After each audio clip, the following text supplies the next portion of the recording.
E aí, galerinha, como é que vocês estão? Quarto vídeo da quarentena, terminando aí essa matéria. Provavelmente na semana que vem a gente deve finalizar ela. Por isso mesmo eu não vou adiantar tanto hoje. Nós vamos estudar uma coisa mais técnica, tá? Porque se vocês não entenderem como que funciona os gráficos, não dá para entender que dados que eles estão passando. A gente já viu como é que funcionam os mapas, agora a gente vai ver como é que funcionam os gráficos. Porque assim a gente vai conseguir compreender que tipo de informação que eles estão passando através do visual ali, ok? Para isso eu preciso que vocês estejam com o livro na página 56. E na página 56 você vai ter os gráficos que eu vou mostrar na tela ali, tá? Página 56, e me acompanha aí para poder compreender direitinho de que se trata, tá? Então, o primeiro aí do seu livro, ele vai tratar de gráfico. O que é o gráfico e como é que ele funciona. Essas informações normalmente são informações numéricas e dependendo do tipo de gráfico, ele está te dando números comparativos com outros, tá? É assim que ele está te mostrando no primeiro gráfico, população da África subsaariana e a projeção dela. Aí você tem projeção média, projeção alta, projeção baixa, a constante, que é a crescente aí, né, que está em preto, e de 1950 até 1910, como que é esse crescimento da população da África. Como é que a gente percebe? Dá uma olhada aqui, ó, que a gente tem, eu peguei os mesmos gráficos, né, população da África subsaariana e projeção até 2100. Aqui você vai ter as projeções até 2010, né? Aqui está escrito, né? De 1950 até 2010. E depois você vai ter aqui embaixo a linha do tempo passando, aqui é 2100. E aqui você vai ter a população, o número da população. Então, na medida que o tempo vai passando, essa população vai alterando. É só você puxar a linha e descobrir qual deles está falando. Por exemplo, a linha preta é uma constante, ou seja, está falando sobre a constante crescente. Aqui, a linha azul seria a projeção alta. Se crescesse muito, né? Se tudo der certo para crescer bastante. Aí aqui, a linha verde seria a projeção baixa. Se desse alguma coisa errada, para que esse crescimento da população não desse certo. São projeções, ou seja, coisas que poderiam acontecer se continuasse seguindo essa constante aqui, ó. Então, se a constante seguisse, ela ia crescer desse jeito aqui, ok? Então, aqui você tem o número, aqui você tem o tempo. A mesma coisa do lado de cá, os gráficos lineares, está no seu livro, também na página 56. Vocês não precisam de grifar nada aí, tá, gente? A única coisa que vocês precisam fazer é me acompanhar. Então, você tem a população de continente de 2015 a 2010. Repare que esse gráfico aqui está te mostrando essa projeção aqui na África. E aqui você também tem outros continentes. África, Ásia, Europa, tá? América do Norte. Você tem outros continentes mostrando crescimento ou a população caindo, regiões diferentes do mundo. Então, você tem aqui no canto, você tem bilhões de habitantes, tá? Quantidade de pessoas. E aqui você tem a data, quanto tempo. Aqui, tá vendo? 2030, 2025 embaixo. E cada uma das linhas está te mostrando algum lugar diferente do mundo. América Latina e Caribe, América do Norte, Europa, Ásia e África. Então, dependendo da cor, você vai verificar sobre a população da região, tá? Não é nada tão complexo assim não, viu, gente? Na página 57, a gente já vai pular para gráficos em barras, que é basicamente essas barras que estão te mostrando, cada barra tem uma cor diferente de uma região diferente. No caso do seu livro, ele está tratando sobre países que mais geraram refugiados em 2017. Então, em 2017, eles buscaram para saber quantas pessoas estão fora dos seus países, portanto, refugiados de algum problema na região. No caso, o primeiro país aqui é a Síria. A gente sabe da guerra da Síria desde 2011 em diante, tá? Afeganistão, que é um país que está em guerra há mais de 40 anos, desde os anos 90, tá? Sudão do Sul, considerado o país mais pobre do mundo, e aí vai. Mianmar, a antiga Birmânia, Somália, também na África, Sudão, né, que agora era um, se tornou dois a partir de 2011, Congo, República Centro-Africana, Eritreia e Burundi. São regiões que têm problemas, principalmente de guerras, pode ser problema de fome também. Algumas regiões têm problema de infraestrutura, não tem infraestrutura basicamente, mas os dois principais aqui você tem a Síria e o Afeganistão. Duas cores para cada país, porque você tem 2017 em comparação a 2016. Então, por exemplo, você tem Mianmar, que em 2016 para 2017 teve um crescimento muito grande, enquanto a Síria continua numa crescente. Desses países, se for olhar no total, aqui nós estamos olhando 17, mas se for olhar em todos os anos, né, por exemplo, no final do século XX, 1990, por exemplo, o Afeganistão é o país que mais tem pessoas, porque é o país que mais está refugiados, né, porque é o país que mais está em guerra durante mais tempo. Né, vocês já vão estudar sobre isso mais tarde. Mas é como que se olha um gráfico, tá? Então aqui você tem populações em milhões, o gráfico vai te mostrando a barra, e aí você tem os países representados. Basicamente, é isso que o gráfico está querendo te dizer.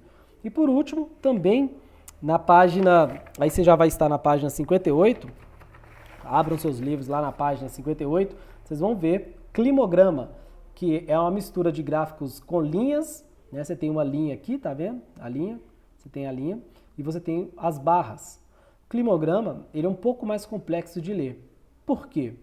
Porque enquanto no mapa, no gráfico, nós temos uma informação de um lado e a outra informação embaixo, mostrando a linha do tempo em crescente, aqui você não tem isso. Embaixo você vai ter os meses do ano, portanto esse climograma está te mostrando o climograma do ano, tá?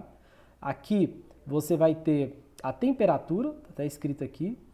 Pode ser que aqui esteja o contrário desse lado aqui, pode ser que aqui no lugar de temperatura esteja precipitação em milímetros, que é a quantidade de chuva na região, pode estar invertido, não faz diferença. A única coisa que você tem que lembrar é que a temperatura, a única coisa que você consegue medir ela é a linha. Normalmente a temperatura vem em vermelho, então essa linha ela não está preocupada com as barras azuis, ela não está preocupada com isso, ela está preocupada em medir a temperatura. O que ela quer dizer? Que em janeiro daquele ano, a temperatura média foi de 26 graus. Repare que a temperatura caiu em março, teve uma leve caída. E ela começa a subir em maio. A temperatura fica mais alta em agosto, setembro, outubro. Repare a altura da temperatura, 27 graus e meio, muito quente. Então, de 27 graus e meio para 26 é apenas 1 grau de diferença.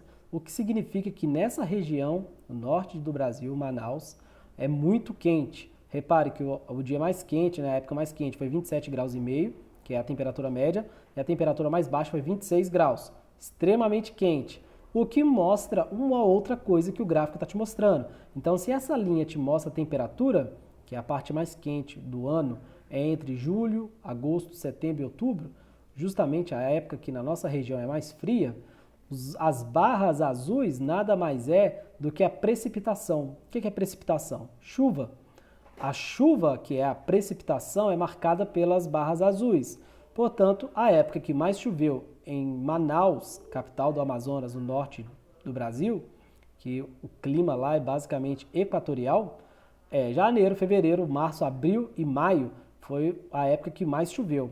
Maio só vai voltar a chover parecido lá em dezembro. Então, se você pensar dezembro com janeiro, fevereiro, março, abril e maio, você vai ter dezembro, janeiro, fevereiro, março, abril e maio. 5 meses de chuva intensa. Repara a quantidade de precipitação. Quando a chuva diminui na região, quer dizer, ela não desaparece, ela continua chovendo, tá vendo aqui? Continua chovendo, a temperatura sobe. Então você tem uma temperatura alta com baixa chuva, você tem temperaturas altas ainda, porque 26 graus é muito alta a temperatura, né, para um dia em média no mês, com muita chuva. É uma região que chove demais, tá vendo a quantidade de barrinhas? E a temperatura normalmente é alta. Você tem outros climas, climograma, que dá para te mostrar se essa linha tivesse caindo em julho e aumentando no final do ano, que é o que acontece em Valadares, por exemplo, você teria um clima tropical.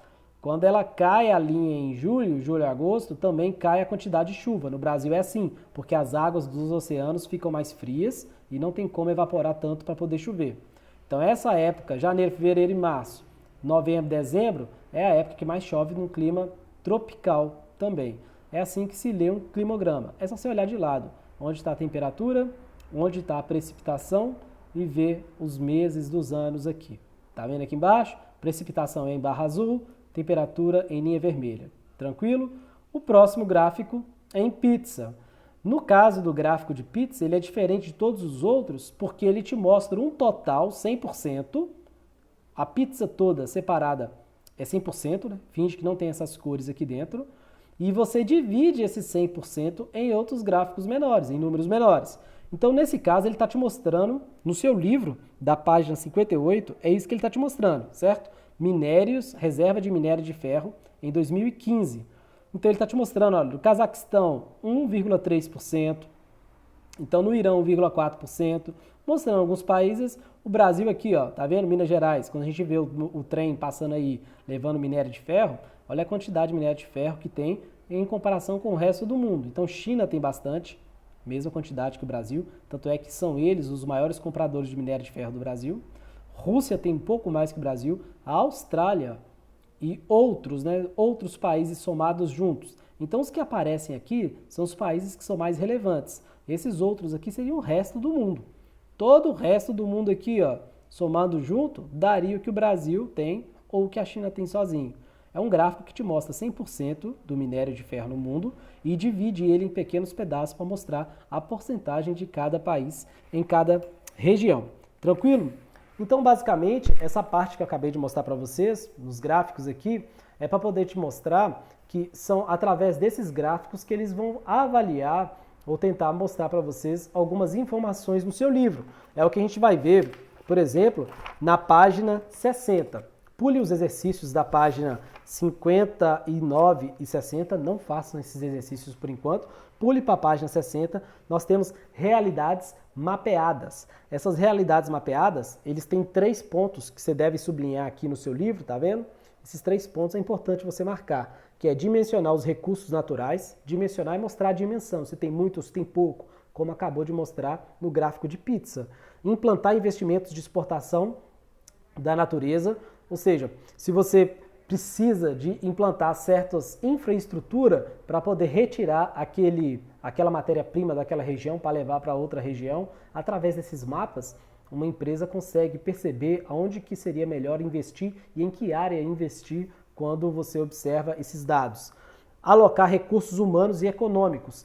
Você precisa de pessoas, você precisa de dinheiro para poder ir para certas regiões para tratar de certos investimentos. Basicamente isso que ele está te mostrando. E aí ele vem te mostrar as riquezas da América Latina, tá? Vira na folha, na página 61, ele vai te mostrar o que a gente chama de hotposts. Hotposts são regiões quentes. Hotposts tem 2 características, que está escrito no seu livro, no cantinho aqui, tá? Que é um mapa que eu vou mostrar para vocês daqui a pouco. Hotposts são lugares que têm uma biodiversidade muito grande, que essas regiões deveriam ser preservadas, tipo a Amazônia, a Indonésia. São lugares que têm animais diferentes, plantas diferentes, ou seja, biodiversidade por causa do clima e diversos outros fatores. Essa biodiversidade, através de lei, deveria ser protegida, porém, através da economia, por causa do capitalismo, ela é muito ameaçada. Então, hotpost, até a palavra te fala, né? Regiões quentes de muita movimentação, onde a biodiversidade deveria ser protegida, mas também tem muito interesse econômico. O ser humano está ali por trás, tá? E aí o último mapa que eu vou mostrar para vocês é basicamente tentando mostrar esse mapa aqui, ó, tá? Hotposts mundiais, mostrando como no Brasil o Cerrado é um dos lugares mais ameaçados, que é o que vocês vão ver aqui, ó, tá? No Brasil, tá vendo aqui? Essa parte vermelha são hotposts no mundo, onde grande biodiversidade, tá? Essa região aqui é a região mais desmatada atualmente. Repare que está alcançando a Amazônia e ela está sendo desmatada principalmente por causa da soja e por causa do gado. Repare que várias regiões do mundo é onde tem a maior biodiversidade do mundo, esses hotposts estão. O Mediterrâneo, tá vendo? Então você tem a Indonésia toda aqui, ó, sudeste asiático, né? Você tem o chifre da África aqui, ó, onde fica o Sudão do Sul, nessa região aqui, Etiópia, né? Você tem a África do Sul, Madagascar inteirinha. Então você tem a região dos Andes, né? Todos os Andes aqui, ó, a América Central, mas e o Brasil, que nos interessa aqui, no caso, é o Brasil, porque a gente vai analisar nesses mapas as Américas, né? E vai analisar a África, que é essa a comparação que a gente está fazendo nesse capítulo. Então, hotposts são regiões quentes, onde basicamente o ser humano está extremamente interessado. E esse interesse nessa região acaba aumentando o desmatamento, aumentando a busca por matéria-primas nessas regiões. Então se tornam regiões quentes, de grande interesse econômico e que fica batendo de frente esses 2 interesses. Um de preservar essa biodiversidade e o outro de acelerar a produção, a economia, né? O que a gente chama de desenvolvimento econômico. Então, basicamente, eu vou parar a aula aqui, não vou acelerar o estudo. Na próxima aula a gente vai ver se consegue fazer uma aula mais dinâmica, em que a gente finaliza essas questões de comparação econômica entre entre a América Latina, as Américas em geral, e a África, estudando esses mapas que virão. Então na aula passada a gente viu os mapas, essa aula a gente viu os gráficos, né, como que os gráficos atuam, e vimos então o primeiro mapa de hotposts, mostrando as áreas de interesse econômico no mundo.